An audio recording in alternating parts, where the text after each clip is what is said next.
Hey, all you guys who got up early for the pitch competition. Yay! Yeah. And for something else that's special that you may not even realize was happening, which is that you are going to give your input to the National EdTech Plan that is being put together by Digital Promise. Karen Cater, the CEO of Digital Promise, is here. Yay. And Jake Steele from the Federal Department of Education. They're putting together the next version of the Federal EdTech Plan, and we are going to get you ready to vote for the pitch competition finalists by getting you involved in the National EdTech Plan. So this is one of the sessions where we're going to have you get out your phone, because you're going to use it two different ways. And the first way is to open Guidebook, because we're going to be voting in Guidebook later for the pitch competition winner. And then right after that, and then before that, we're going to use the Menti information that's on the screen right now. And while you all find your phones and put down your coffee and figure out whatever else is going on this morning, we're going to tell you about two things that are happening at 10:30 today after this keynote. One is our innovation showcase, which we've had for quite a few years. This is where kids from 21 schools in the region come up, and usually there's a team of 3 or so students. They give quick Ignite talks, and then they're around the room showcasing what they're doing that's innovative in the school. I always find it the most hopeful thing I've ever seen. It makes me remember why I get up every day and try to make change in education, because they're making change as they lead their own learning. But new this year is another showcase, the Future of Work Showcase. And so we'll be having about 36 different organizations, some of them higher ed, some of them nonprofits, lots of little startups, all working on how do we make the connection from higher ed to work, how do we smooth the transition across reskilling and apprenticeship, and so there's a number of really exciting things going on there, and that room, which is right through that wall, will open at 10 or a little bit after 10 with a brief press event. So for all of you that weren't here yesterday, the restrooms are down the hall, and that guidebook, remember I talked about guidebook? Look at the back of your badge. It tells you how to download guidebook. So it's not really very hard, and it also gives you all of the agenda items for the day so that you can find the things you want to go to. So if you want to vote, you have to have your guidebook downloaded, and we're going to, but first, let's get the input for the National EdTech Plan. And just like in a classroom, we're using this app for the first time. Here. So we have that kind of teacher-like anxiety. Is it going to work? So here we go. We're going to ask you 2 questions. Go to menti.com. All right. Do you have, how many are at menti.com? All right. So this is a tech group. So they've gotten there. And you enter that password 613846. And the first question is share one word or short phrase that identifies a top trend associated with the future of technology and learning. And then Earl is going to show the word cloud up on the screen. Whoa. Whoa, So things are cool. already coming in. This is so cool. Personalization is still... Personalization is still there. It's still winning. And interoperability and equity is getting bigger. Soft skills, is it still coming in? Machine learning, gamification, look at this. We'll wait another few seconds, and then a lot of pictures being taken of this. And then we'll go on to the second question. Okay? The second question. Did you go back? Oh, Girl, back to, can you go back? They're dying to take a picture. They want to take a picture. Okay. Okay, get the last chance for pictures. All right. All right. It's an all Okay. 100% phone day. Okay, we're going to the next, whoops, I'm going too fast. Here's your second question. What is the one thing that you would like to see included in the 2020 National Education Technology Plan? And again, you're on Menti. That second question should just come up for you. And then Earl will show the word cloud.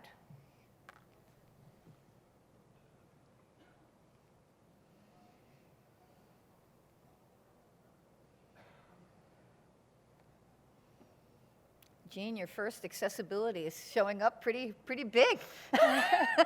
Well, it's the issue. If we can't get this education to everybody, Yeah. what are we doing it Yeah. for? Funding, teacher training, student voice. All right, let's wait to get these results. By the way, while you're voting, at 10:30, there will be a focus group in room 300 with Karen Cater of Digital Promise and Jake Steele from the Federal Department of Education, if you would like to engage at a greater level of detail than putting in your word or phrase, okay? Now we want to get your voting in there, because I know you want to take pictures, because then we get to hear these fantastic finalists. Okay, last call for pictures. Is it still changing? It's kind of interesting that privacy didn't show up bigger, isn't it? I mean, it's going to be kind of, but maybe this is because it's a techie crowd or something. Interesting. Anyway, we'll last chance for pictures, and then we'll go back to the slides. Thank you. Great. So we're really thrilled today to bring you the finalists of our pitch competition. Across the fall, we had 4 different pitch-off sessions, and involved about 35 different judges from around the community, people from investors, from larger companies, et cetera. And Google Cloud is sponsoring the pitch competition, and we'll be giving 25 credits of Google Cloud credits to the winner, and $25K dollars worth of Google Cloud credits to the winner, and $5K to the other finalist. So we're going to have a pitch-off between Forager and InferCabulary. We're going to have about 5 minutes for them to pitch, and then you can vote. So how do you vote? You go into Guidebook, and you look for this event, the item called Pitch Competition. As soon as you get into Pitch Competition, you'll be able to see a place to vote. It's in the agenda, so if you go into agenda, Friday, 8:30, pitch competition finals, your live poll will be in there at the bottom. And congrats to the semifinalists, who won yesterday again in 2 rooms of 5 companies each, showing what they could do. And here they are, and here's the judges that we had with us yesterday to help select these 2, so that they can come up and be excited here on the stage. And Matt, you want to introduce, is it Beth first? Or? Nope, we're going to do Forager first, so come on up.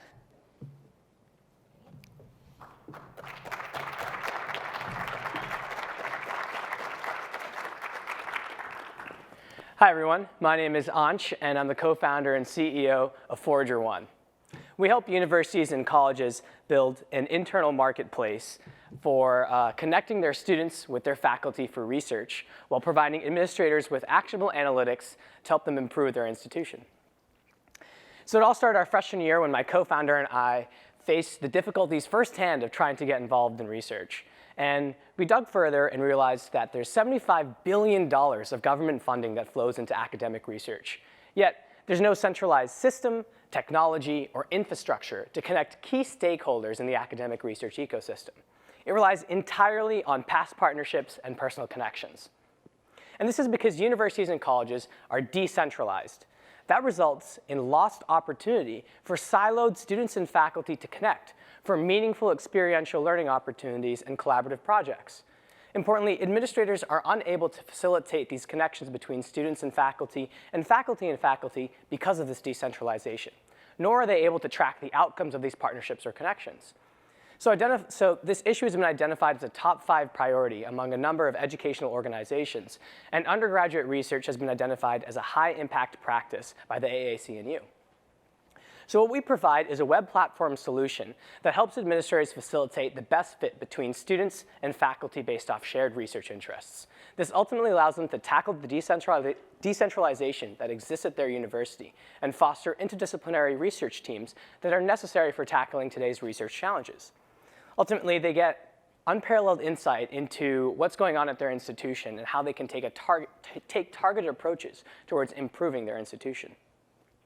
And this is all possible because of our novel technology, which auto-creates the profiles of every faculty researcher at any given institution. And the way we do this is we combine a robust web scraper that's customized for research with a machine learning classifier that creates a digestible, standardized profile for each faculty member at the institution.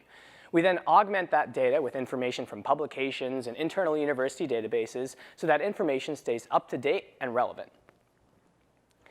So really, the students, all they have to do is go in and they search through this comprehensive database of faculty researchers at their institution to find the right faculty mentor for them. They then can directly apply to work with that faculty member on ForagerOne by building their ForagerOne profile and writing an interest statement. Faculty simply have to go in and claim their auto-created profile. And they have to hit a simple toggle switch to say, yes, I'm accepting students, or no, I'm not. And then they can build their research teams by reviewing the different student requests and faculty requests that they've received and post positions if they have them.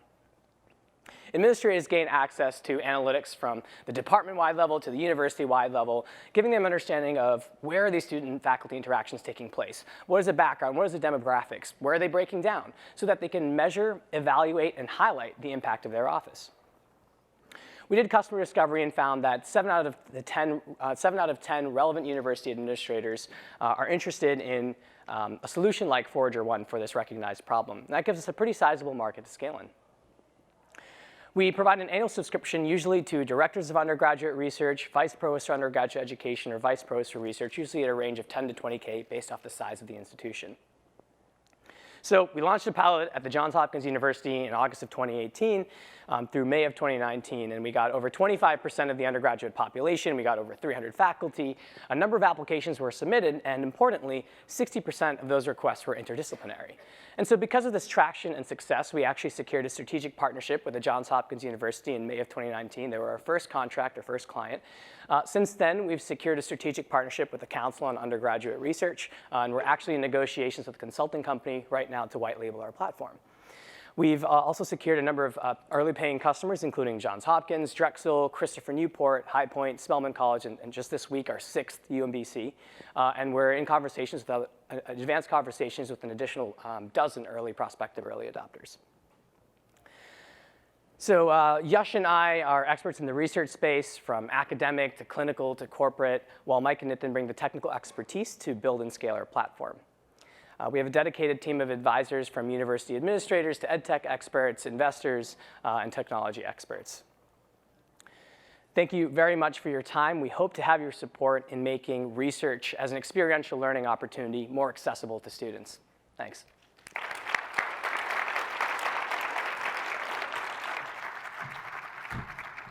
Thanks, Ansh. And now we're going to hear from Beth at InferCabulary. Ooh, I'm going to have to practice that. Thank you. Take it away. Good morning. What if I told you that we could save hundreds of billions of dollars in the US by doing a better job of teaching reading and writing? 14% of the adults in this country can barely read. An additional 29% can't get above the 6th grade level in terms of comprehension. That is 43% of our available workforce. This will shock a lot of you. 40 to 60% of incoming freshmen at four-year colleges now need remedial help. If you don't believe me, ask any of your professor friends if they have noticed a decrease in students' ability to comprehend what they read, critically think, and write with precision. There is a pipeline coming straight out of K-12 schools where 65% of students cannot comprehend on grade level. That is our initial target market. So words are the building blocks of language, and therefore learning in every domain, including math, science, social studies. Meet Panina, an 8th grade student I worked with. The epiphany I had while I was working with this student who was struggling was so profound that I did a TEDx talk about it. I built a company because nothing was commercially available to deeply teach her nuanced words in an effective way. Guess what she thought, audience participation, guess what she thought prudent meant after her teacher had given her this language to learn that concept? If you guessed not drunk, bingo. So now let's take a look at what did work for her. Typically, students are encountering those more nuanced vocabulary words by being avid readers, and that is on the decline. InferCabulary speeds up the learning process, helps fill that vocabulary gap so that students can actually comprehend what they're reading. And we don't use a bunch of language to teach language to 36 million students in this country who are struggling with language. We use visuals instead. Check out this game. One of our games in InferCabulary puts students in the driver's seat. They put on their thinking caps. They figure out, they use critical thinking, figure out the common thread among the visual examples that we give. That's mimicking avid readership. Then they choose the one word that goes with all 4 images. In this case, it's prudent. Now remember Panina? Her vocabulary improved, her grades increased, and her self-confidence soared. And now we have a web-based K-12 tool that teaches critical thinking and vocabulary. It's accessible, it works on all devices, and it's fun, it's game-based. So it's not just fun for the 36 million students who are struggling, but for all 56 million students. And we have research to prove that.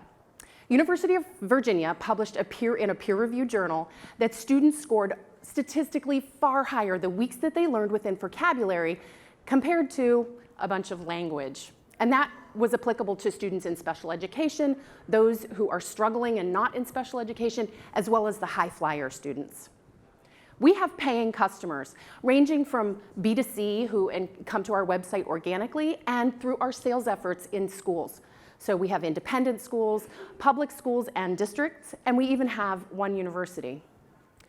Since launching in 2017, we've experienced 100% year-over-year growth, and we are on track for 300% this year, especially since we had Mary Hopkins join us from Google, and she has increased our sales, decreased the time by 50%, and increased the contract value by 2 to 3 times. We also have some pretty powerful testimonials from kids through State Department of Education. We partnered with Google in the fall, and they highlighted us in their back to school campaign. We have an additional 10,000 licenses in 60 schools because of that. We are a software as services company. We generate revenue through $7.50 per student per calendar year, and we have administration fees and professional development.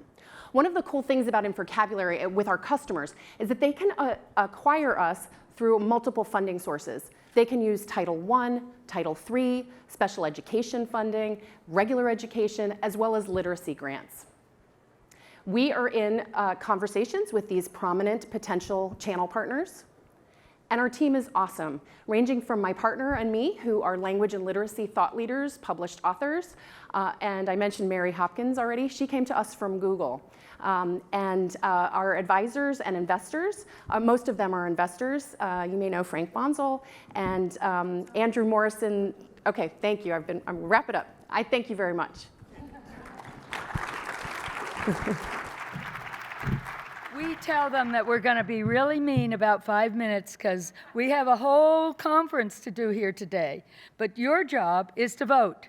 Get that guidebook out, find this place in the agenda, and then we're going to wait for those votes to come in as fast as possible. So vote, vote, vote. This is your chance. Lots of folks who've won the pitch competition at LearnLodge have ended up with a lot of attention from investors and grown quite quickly. And other times they get a lot of attention from potential customers who say, ooh, I could use that. So let's see how we're doing on number of votes.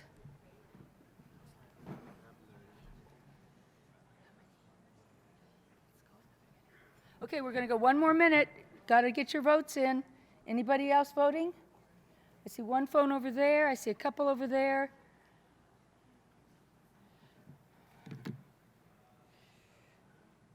All right, and the winner is InferCabulary.